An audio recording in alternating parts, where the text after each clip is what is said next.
राधे राधे दोस्तों, आप सभी का स्वागत है हमारे चैनल क्रिएटिव कहानियां पर। आइए जानते हैं संत सेवा का महत्व और रसिक मुरारी जी की कहानी के माध्यम से हम इसको जानते हैं। गुरु की सेवा में अपने जीवन को समर्पित करना अत्यंत कठिन है। रसिक मुरारी जी ने अपने गुरुदेव से पूछा, हरि कैसे प्रसन्न होते हैं? उनके गुरुदेव श्री श्यामानंद जी ने उत्तर दिया, साधु सेवा से। यदि साधु सेवा नियम, दैन्यता और भाव से की जाए तो भगवान स्वयं संतों की जिह्वा से प्रसाद पाते हैं। यदि संतों का चरणामृत उतारा जाए, उनकी आरती की जाए और उन्हें प्रसाद पवाया जाए तो भगवान बहुत जल्दी प्रसन्न होते हैं। इसको गुरु आज्ञा मानकर रसिक मुरारी जी ने संत सेवा का बड़ा विस्तार किया। अब वो रोज संतों को निमंत्रण देकर प्रसाद पवाते और उनकी सेवा करते। लेकिन संत सेवा का व्रत बहुत कठिन है, क्योंकि संत अलग अलग स्वभाव के होते हैं। संतों की सेवा मुश्किल है। स्वयं भगवान भी कभी कभी आपकी परीक्षा लेने आ सकते हैं। वो आपके सामने ऐसा रूप लेकर आ सकते हैं कि आप उनकी अवहेलना कर दें और आपका उनके प्रति भाव खराब हो जाए। रसिक मुरारी जी की संतों के चरणामृत के प्रति विशेष भावना थी। वह चरणामृत को एक मटके में रखते, उसे आसन पर विराजमान करते और रोज उसकी परिक्रमा और साष्टांग दंडवत कर चरणामृत का पान करते। यही उनकी असली संपत्ति थी। हर संत सेवा से पहले हर संत का चरणामृत उतारा जाता है और उसे सबसे पहले रसिक मुरारी जी के पास ले जाया जाता।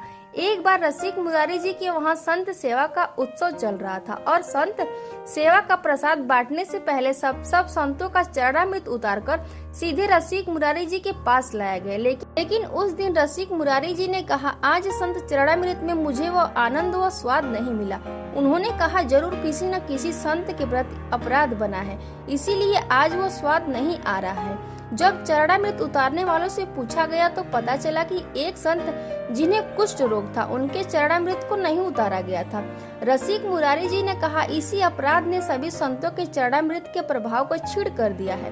वो स्वयं गए और उन्होंने उन संत की खोज की और उनका चरणामृत उतारा और उसका पान किया।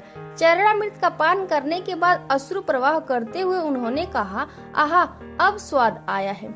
अगर आप भी संत सेवा करना चाहते हैं तो जान लीजिए कि यह बहुत कठिन है। हो सकता है कि आप किसी संत का चरणामृत उतार रहे हो और वो आपको लात मार दे, फिर भी आपको हाथ जोड़कर दैन्यता पूर्वक खड़े रहना है, उसका उत्तर नहीं देना है।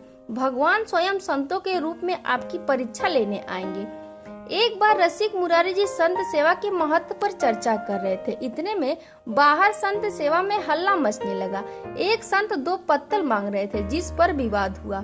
जब रसिक मुरारी जी बाहर देखने गए तो उन संत ने पत्तल में परोसा हुआ प्रसाद रसिक मुरारी जी के मुंह पर फेंक दिया। लेकिन रसिक मुरारी जी ने तनिक भी क्रोध नहीं किया और कहा, हे प्रभु, आपकी हम पर अपार कृपा है कि आपने आज पहले ही अपना उच्छिष्ट, जैसे कि संतों का छोड़ा हुआ भोजन जो ग्रहण करने से आध्यात्मिक उन्नति होती है, हमें दे दिया। वो संत रसिक मुरारी जी को कटु वचन भी कहने लगे, फिर भी उन्होंने उन्हें कुछ नहीं कहा और अपने सभी जनों को रोका और उन संत से कहा, आप बहुत करुणामय हैं। उन्होंने उनके लिए 2 पत्तल लगाए और अपने परोसने वालों से कहा, तुम्हारे अंदर सेवा का भाव नहीं है, तुम्हें इस सेवा से निष्कासित किया जाता है। संतों के साथ कोई ऐसा व्यवहार करता है क्या? संत सेवा में जिसकी प्रबल निष्ठा होती है वो कभी उनमें दोष दर्शन नहीं करता और संतों में दोष दर्शन न हो ऐसा मुश्किल है, क्योंकि उनके व्यवहार दुनिया से विलग होते हैं। एक दिन रसिक मुरारी जी ने सुना कि सामने वाले बगीचे में संत मंडली आई हुई है, तो वो उनके दर्शन के लिए गए। संतों का दर्शन बहुत सावधानी से करना चाहिए और यह ध्यान रखना चाहिए कि उनके प्रति कोई दोष दर्शन ना हो जाए। ऐसा करने से उनके दर्शन मात्र से पाप का नाश हो जाता है। जब वो दर्शन करने गए तो उनमें से एक संत हुक्का पी रहे थे। संत ने उन्हें देखते ही अपने हुक्के को छिपा लिया। रसिक मुरारी जी ने सोचा, कहीं इन संत को संकोच ना हो जाए, ऐसा सोचकर वो अपना पेट पकड़कर वहीं बैठ गए। संत ने पूछा, क्या हुआ? रसिक मुरारी जी ने कहा, मेरे पेट में बहुत दर्द हो रहा है, अगर मुझे हुक्का पीने को मिल जाए तो ये ठीक हो जाएगा। उन संत ने तुरंत अपना हुक्का निकाला और रसिक मुरारी जी ने उसे मुंह से लगाकर पीने का नाटक किया। इस प्रकार उन्होंने उन संत का संकोच दूर किया। रसिक मुरारी जी भगवत लीला में डूबे हुए संत सेवी थे। उन्होंने संत सेवा के प्रति लोगों की श्रद्धा बढ़ाने के साथ साथ यह भी सिखाया कि संतों में दोष दर्शन या उनकी निंदा नहीं करनी चाहिए। साधु सेवा करते समय हमें सावधानी रखनी चाहिए ताकि उसके कारण हमारा साधन बिगड़ न जाए। मार्गदर्शक पूज्य श्री हित प्रेमानंद गोविंद सरट जी महाराज। ये कथा आपको कैसी लगी कमेंट बॉक्स में जरूर बताइएगा। मिलते हैं फिर से एक नई कथा लेकर, तब तक के लिए जय सीताराम।